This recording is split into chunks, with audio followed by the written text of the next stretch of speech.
from the tippy top. And we hope that we do the second time of this better. It was good in an awkward way. Yeah. That would encapsulate this whole thing.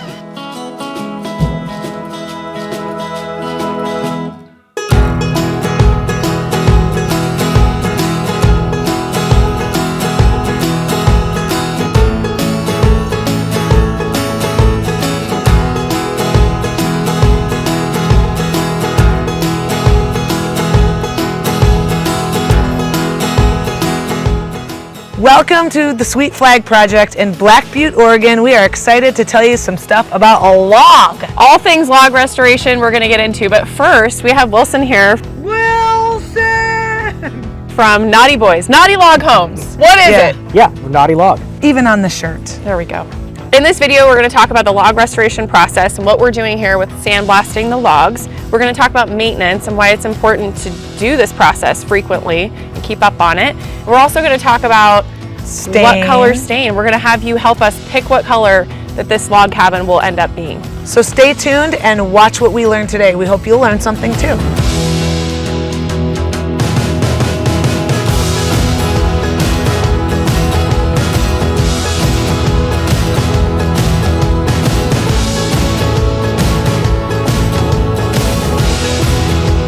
Wilson, tell us a little bit about how you got involved in log home restoration. Are you passionate about logs? Did it start with in your Lincoln Logs, or where are we? They literally do call us the Lincoln Log Masters. Fitting. My business partner Cody and I, we actually got started building log furniture together in rural Kentucky. Oh my gosh. Yeah, we started A little building... whiskey, a few logs. Wait, You're is not Kentucky lying. whiskey? Yeah, bourbon. Okay, good for Yeah, me. yeah, you Well, which nailed is it, bourbon or whiskey? Bourbon is whiskey. That's a different YouTube. Yeah. Okay, go on. So we started building beds, furniture, stuff like that, and then we just kind of grew and scaled up. We started working on log homes, kit cabins, then we started doing restorations. Would you, okay, now that you're in the log business, would you ever have a log home yourself?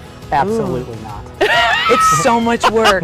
There is a lot that goes into it. You have to want a log home. It does come with a higher cost of maintenance over time. This house, you guys bought it, you're the new owners. It hadn't been touched for, 10, 15 years previously. So that stain and finish on the logs really doesn't look that good. But there's more reasons why you want to maintain your logs, and a lot of people don't know that. Tell us about that a little bit. Let's take it from its base. Okay. We're working with trees. Right. A log home is trees. Trees have bark on them. When we make a home, we cut down the tree and we strip all the bark off. So it's unprotected. Correct. Bingo. You're taking all that protective layer Right. off. So your finish that is on the logs, that's your protective layer that protects your logs over time. Just like staining wood on a deck. Correct. Okay. But normally your regular stick-built house is constructed with siding. So it's protecting the wood that's underneath Right. it, right? Nothing can rot away Right. because nothing's getting to it. Well, our wood is the logs. It's the structure exterior of the house. Yeah. Exactly. So we have to maintain a finish as a protective layer to prevent against degradation over time. So also with logs, when you build a house, your joints can be pretty tight. And so with logs, there's obviously, not only are they a natural resource with undulations, but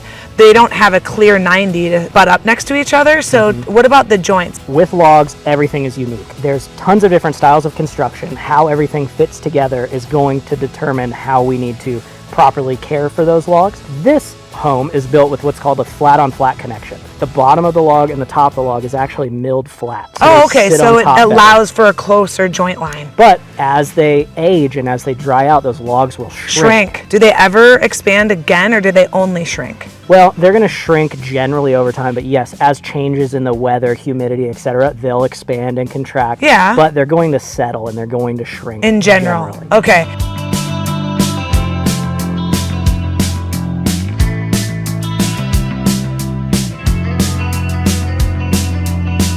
What about moisture with rain or snow? This is protected, what we're seeing here, by an eave. What about on the side of the house where you get rain or snow that could collect on the sill lines of the log? What happens with water? Great question. Something we experience all the time. You're always going to have a wall or two that gets more of the weather because your weather's coming in from the Right. south. Logs too, like you said, they have a radius, right? They're rounded. From a geometric standpoint, the sun angle of the rays is hitting on the A certain top- part yeah, of the log. the top third of the log more than anything else. Right. And it's getting an exponential amount of that degradation. Sun, wind, rain, everything So now else. the aesthetic exposure, which we like to think about, is uneven. This part of the log that's getting hammered, and this part of the log that looks fresh as a daisy. Correct. Really what we're doing here is multiple parts to the process. Process one is getting all the old finish off the house. It's failed, it hasn't been maintained. We need to get rid of it so we can have a fresh base to start from. Clean wood to adhere our new stain. And be porous. And how do you do that? What process do you use to actually get that off of the logs? Because I imagine that's difficult. Can be many processes. One that you're familiar with is literally sanding, using a palm sander. Yeah. Going through. You could do that. It would take a long time. So what we do is basically that at a much larger scale, which is called media blasting. So we're just using high pressure air and very fine media, sand.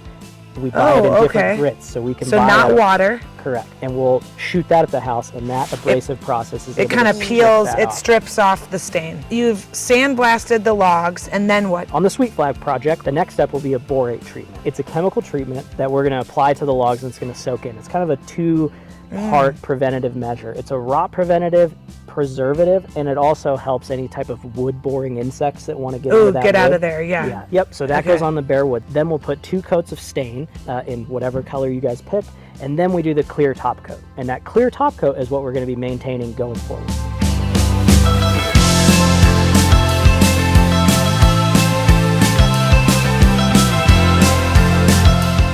You've got a couple decisions to make, which is the stain color, and you have a top coat decision to make too. Just like when we talk about paint or stain, it can be flat, matte, or glossy, and then the stain can have different pigments or color to it. Do you ever clear coat the log with no stain pigment in it? Great question. I get asked that a ton. Okay. No, I wouldn't recommend doing it. Why? You could do it, I but like it. you want some sort of pigment on the stain to be soaked into the logs to give you more because it does a better protection from UV. So It's you just can like a get deck. that with a natural finish stain. You know, it won't darken, it won't be a dark brown. You'll still have this light colored, fresh wood look. You're still getting the stain penetration to give you that UV protection. So we have to pick the color today. We also need to decide if it's glossy or matte. Could we go with matte? Because you don't see that very often with log homes. Love a matte.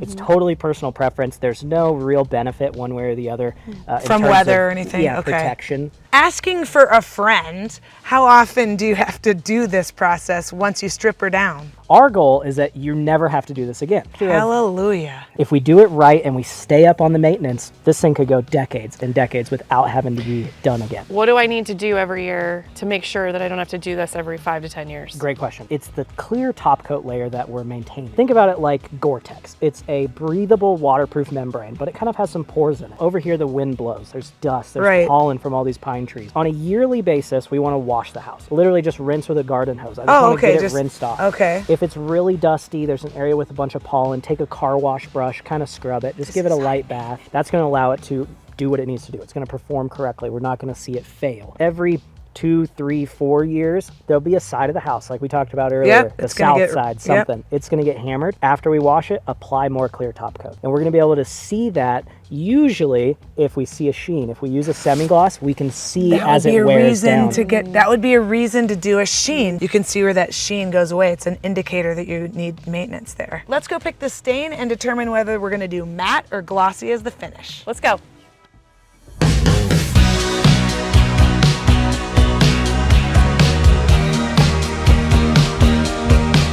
So right now we're trying to figure out what color to stain the logs. We have a yellowing hue of a brown tone. Right, and we want to try to move away from the yellow tones and more into the natural or the brown tones. Teal, get in here. I want to get your take on which color we should do. So hazelnut, it looks like it has a little bit of yellow here, but you're saying it'll show up more like what we're seeing here, like a light brown. Exactly. This is 2 coats, so this is going to be really close to what the whole house would look like if this was the color you chose. Obviously, the only thing that'll change is sheen if we go semi-gloss or a matte clear top coat. Our logs have yellow in them anyway. This is the closest color I could think of. That's why we put this on to sample for you that has the brown tone without the yellow. That color won't be any darker or lighter than how it is right now with 2 coats. That's correct. Okay, that would be very similar to a matte top coat because there is nothing on it and it's not reflecting a lot of light. I really like that. You like it? Yeah, do you? Yeah, I think we stick with hazelnut. We're Let's done? do it. That's it? That's it. What? I love you guys. Yeah. Oh my God. I thought we were gonna be here for 20 minutes trying to figure out what the hell color We're done. Okay.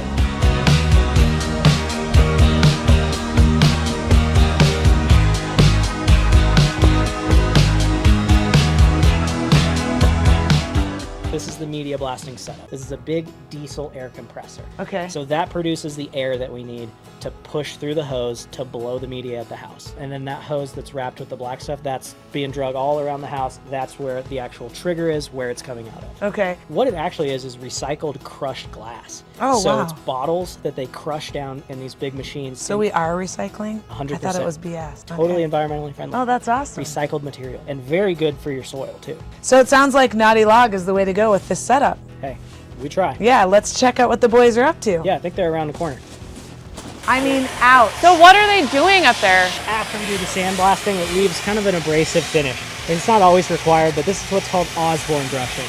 So it's basically a wire wheel cup brush that we run along the pores of the wood, the logs, the siding, the fascia, and it's just gonna smooth everything back out. If you guys, That their is arms, terrifying. their shoulders, their arms and their shoulders.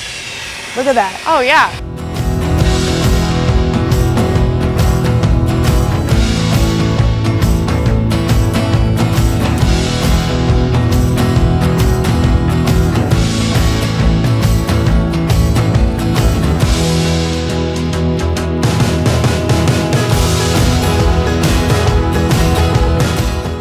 Well, what I learned today is I'm not going to be buying a log home anytime soon. Good luck, Wendy. But for all of you that do own log homes, we hope you learned something new. And for those of you that don't, we hope you had a good time learning about the restoration of a log home and what it all entails. If you like this video, we are going to do another series on the Sweet Flag project featuring the bathrooms. Yes, and we're also going to tackle some landscaping, I hope, in a high desert area, which has some challenges. So stay tuned and check us out. Ooh, that's a good one. Hit subscribe. Chop that like button. Chop it like a... We're so done here. Work with that. You guys have what you need. You're fine.